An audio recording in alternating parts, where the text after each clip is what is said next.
First one is create urgency. It's now or never. You have to make it urgent. They're on your site right now. They might not come back. They might not be here in 5 minutes. So you've got to give them a reason to act right now. Some examples here. The auction's ending in 6 minutes.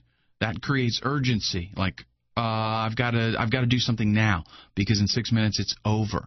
Whether I want this item or not, I need to make my decision right now. I can't put it off and come back later. Registration ends July 12th. This is a good one because, like it says right here, urgency needs to be genuine. If you're doing some concocted thing that's not real, like as an example, you ever been to one of those websites and it says, only 127 copies available, and you happen to go back there a week later and it still says only 127 copies available. Like they put it up, a lot of times they'll put 1,000 copies available, and then they scratch out the 1,000, they put 720, and they scratch that out, and they get it down to 127, and that's what the number stays at for weeks. People, when they catch on to stuff like that, it destroys your credibility, so don't do it. This one is legitimate, If maybe there's an event coming up, and registration is really going to end July 12th, so you have to tell them that so that it creates the urgency. Even if, like, let's say whatever the event is July 17th, or even if it's July 13th, you don't just assume that they know in their mind, the event's July 13th, so obviously I got to register before then. Don't just assume that. Tell them registration's over July 12th. You have to register now. Only 100 will be sold. Again, has to be genuine, but this is a great way to create urgency. If you're going to do a product, and, you are only going to do 250 copies, then that's it. But stick to it, because otherwise it will bite you back. Here's another urgency. Registration before July 8th register before July 8th, save $150. Now that is combining two tactics. One, where they're saving money. And two, they're creating that urgency. So as long as they register before July 8th, they're going to save $150. Lots of incentive there to, actually act right now. False countdowns, like I said, that's going to totally ruin your credibility. I've gone to a lot of sites and it says you have to purchase within the next 4 minutes and 12 seconds to qualify for blah, blah, blah.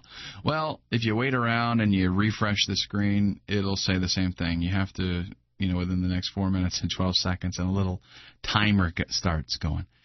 That's lame. They know. They'll detect that, they'll catch on to it, and they'll ruin your credibility.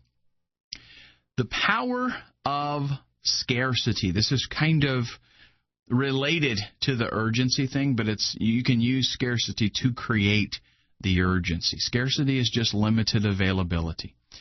There's a shortage. Maybe there's only 35 copies left. Again, same thing. This has to be legitimate because scarcity makes people act.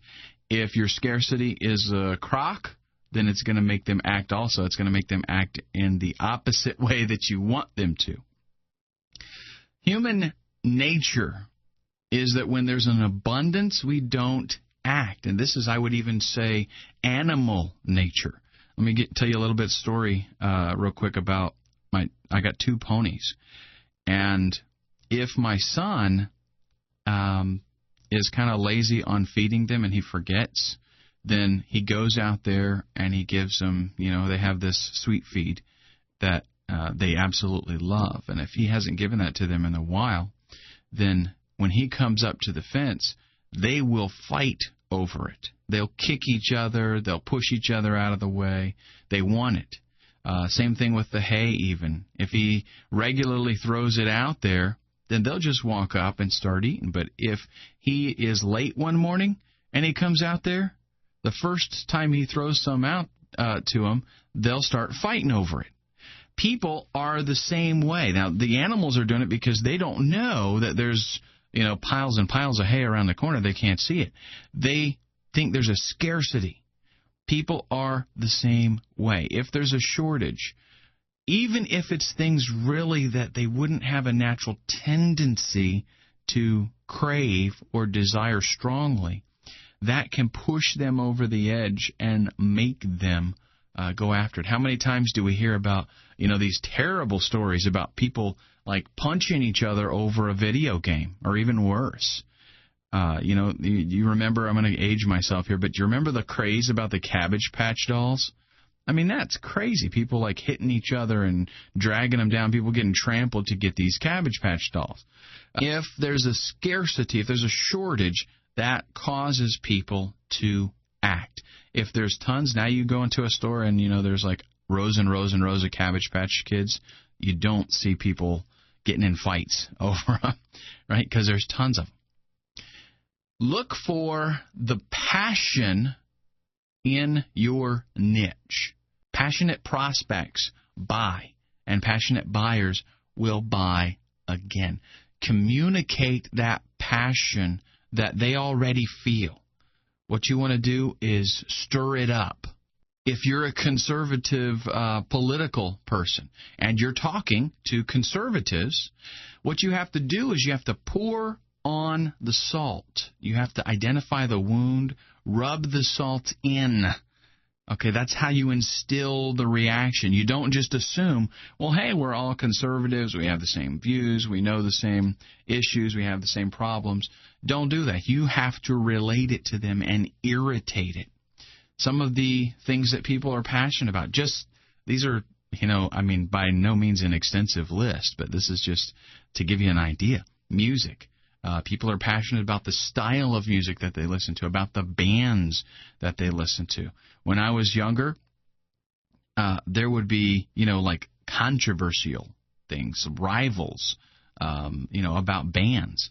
That's the kind of thing that stirs this up. Politics, always. Religion, education, whether, maybe you're a homeschooler and then there are people that are against homeschooling.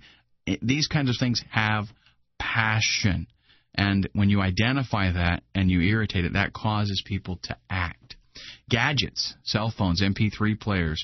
I'm an iPod user. Oh, you've got a Zune. Zunes stink. iPods are better. You have to irritate these things. Make them feel it, not think about it. This is the trick. This is the key. If you can identify where the passion is, and you can push that button, that makes people become motivated to actually act. If you make them think about it, then that's what they're going to do. They're going to think about it.